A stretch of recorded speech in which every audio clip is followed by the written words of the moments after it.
What if the most powerful leaders don't just navigate uncertainty, they invite it in? I know, it sounds so ridiculous. Like, who would want more uncertainty in their life, right?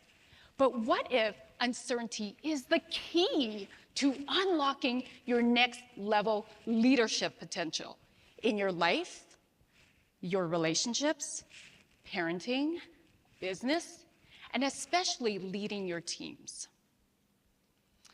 I promise you, by the end of this talk, you not only will be embracing the unknown, you'll be seeking it out with a level of fun, I might add. That's right, I said fun. After all, F-U-N is part of my last name, and if we're not having fun, we're not doing it. I hope, by the way, speaking of fun, you enjoyed the drawings that I made for you in this presentation. I sure had a blast. You will also receive 3 actionable steps to invite and embrace uncertainty to be your greatest ally. But first, why do we avoid uncertainty? Well, our brains are wired for predictability and safety. And so when we don't really know what's going on, that really triggers our fear and our anxiety. And when we don't have a sense of control, that really activates our vulnerability, which we tend to naturally want to avoid. Add fear of failure and criticism to the mix, and it's no wonder we want to stay in our comfort zone. But avoiding uncertainty limits the growth of us as leaders, which further limits the growth of our teams. When I look back at my career, I had been inviting uncertainty since the very beginning, sometimes by accident. In 2007, I was a new provisional psychologist, which means I was in the process of becoming licensed, and there were quite a few hoops to jump through. And I had applied for a therapist position at an agency. And when I got the job, to my surprise, I had actually applied for private practice. I don't know how I missed that one. And I do not know the first thing about business at that point in time. I went to school to be a psychologist, but I took the leap of faith and jumped in anyway. And like any new entrepreneur, there was a lot of upfront costs, from materials to office rent and paying my supervisor for supervision hours, and no guarantee of clients. So there was a lot of risk and uncertainty, but I leaned in anyway. And I figured it out as I went along with marketing, business systems, handling payments, rebooking clients, making a lot of mistakes along the way. And I stayed in the zone of discomfort. And within 6 months, my business flourished. In 2015, I wanted to make even more impact by launching an online program. No other psychologist in my province had done this before, so it was a lot of red tape. But I figured it out legally and ethically, and even with this, I was risking my license. And you want to know what happened? More doors opened. I got my first international speaking gig, I got a magazine cover with a 4-page feature, and more business opportunities arose. So, inviting uncertainty opens more doors to things that I never would have thought possible, including resigning as a psychologist and starting a coaching business in 2018. So inviting uncertainty unlocks your leadership potential. You might be like, okay, Rosalyn, okay, but what if uncertainty intrudes into my life, barges down my door, and I don't want it? Fair. Like natural disasters, market crashes, and, this global event that happened March 2020. You all know what I'm talking about. And this event forced us all to face uncertainty. And some of us struggled, and some of us thrived. And while I don't mean to minimize any of the pain that happened during the pandemic, one thing was very clear. The difference between those that struggled and those that thrived is our beliefs, especially our subconscious beliefs, those deep-seated automatic thoughts that influence our behaviors. For me, initially, the pandemic was tough. My husband and I had to figure out how to manage our businesses from home while supporting our two very young boys back then with online schooling. To boot, I'm an extreme extrovert, so my favorite stress-relieving activities were taken away. You can bet I had a big meltdown, like the big, ugly, cry kind of meltdown. I was mad, I was sad, I was frustrated. Anyone else relate? But I'm not gonna lie, it felt so good to release my feelings. After I calmed down, I realized that I had already been building the capacity all these years to handle uncertainty. This wasn't any different. Early in my business, I learned a very powerful concept: victim mindset versus accountability mindset. Victim mindset believes life is happening to me. So we blame other people, we blame outside circumstances, and we sit in self-pity. Accountability mindset believes life is happening for me and through me. Even in tough times, we're asking ourselves, how is this happening for me? In my Chinese culture, crisis is written as danger plus opportunity.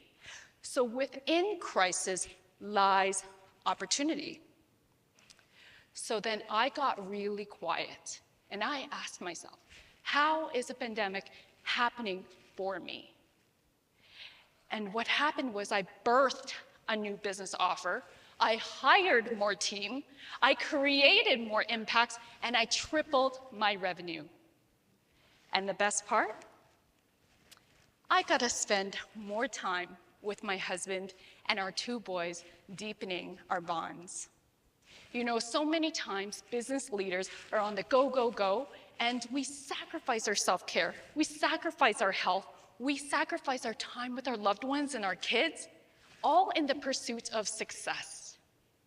And when we peel back the curtain, the truth is many business leaders and team members are exhausted, are overwhelmed, and they're burnt out.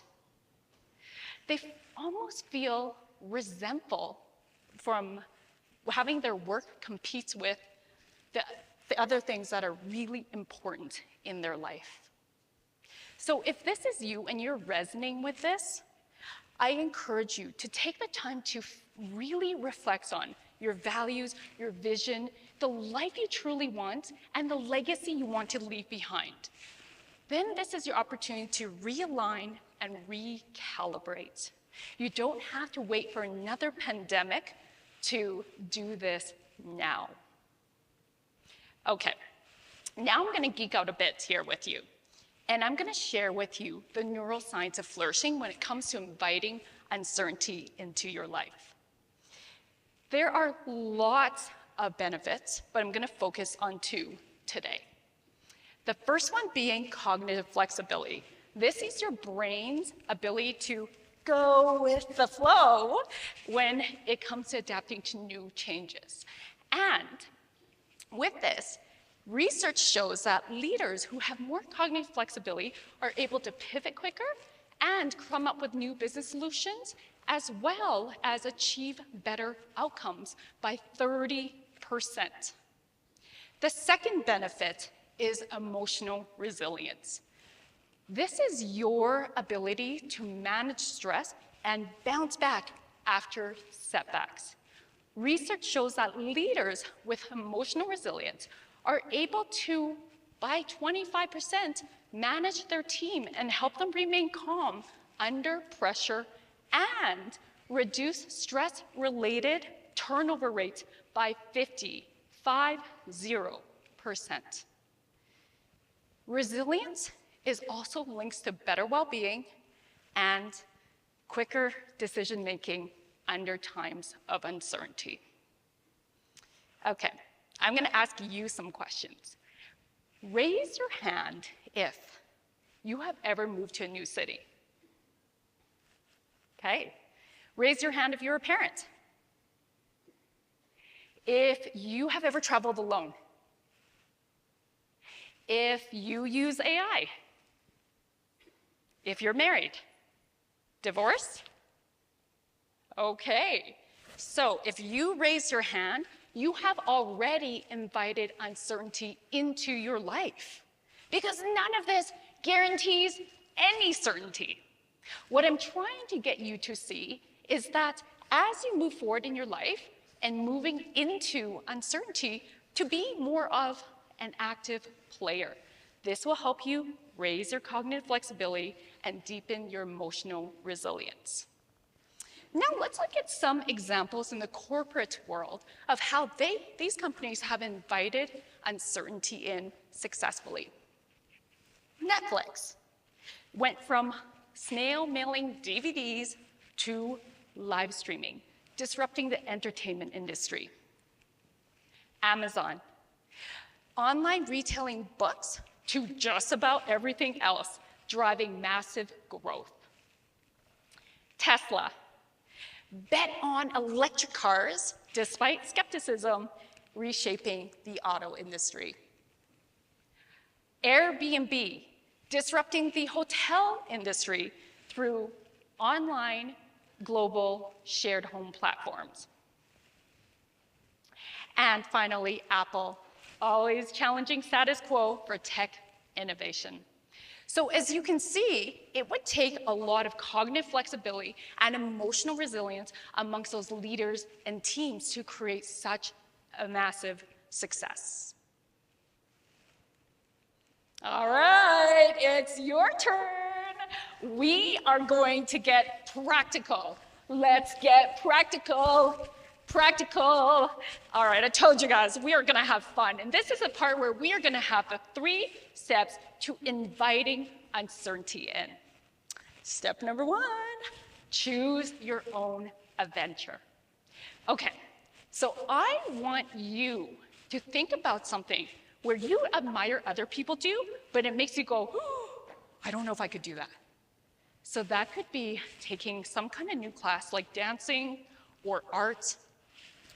Maybe it's wearing that outfit or that style that you really admire, but you don't think you could pull off.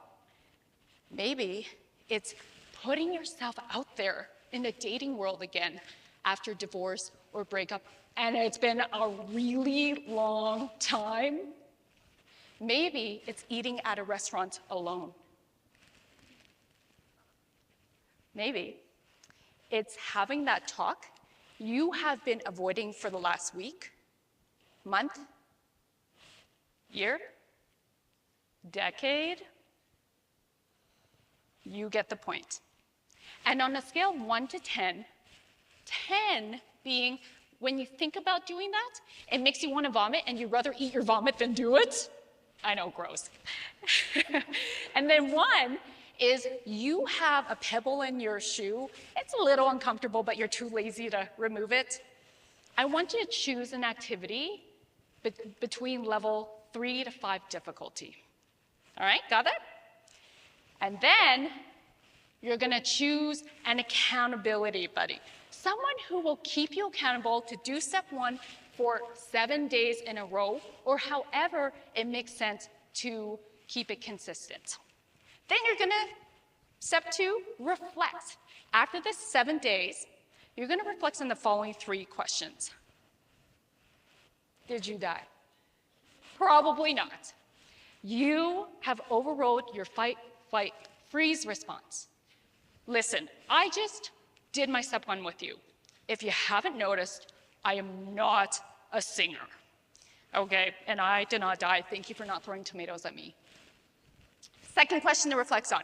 What did you enjoy? Focus on the positives. So I made some of you smile. I enjoyed some of you laughing. Even if you're laughing at me, that is okay. And the final question is, what did you learn about yourself in this experience? So you might have noticed you had more courage than you realized. You might have noticed it really wasn't as bad as you thought. So these 3 questions will really help you reflect on what is really important to you. And step number 3, celebrate! Celebrate that you had the courage to do it. Celebrate that you did it. High five your accountability buddy. When you celebrate, it releases dopamine, which are your feel-good hormones for reward, motivation, and pleasure. And the more you do it, it deepens your neural pathways, expands your cognitive flexibility, and deepens your emotional resilience. Then what you're gonna do, because you're gonna lock this in your energetic foundation, is repeat steps 1 to 3 again, choose another adventure with the next level of difficulty. It's kind of like a video game. You pass this level and you get to advance to the next. Do. See, it's fun. All right, so in summary, I believe that inviting uncertainty unlocks your next level leadership potential in life, relationships, business, and especially leading your team. The more you invite uncertainty in, it raises your cognitive flexibility, that standard for it, and it raises the standard for your emotional resilience. Here, in turn, it opens the door for innovation for your team, your organization, and your impacts. I'll leave you with this question. What would be possible in your life, your leadership, your team, your business, and your impact when you make uncertainty your greatest ally? Thank you.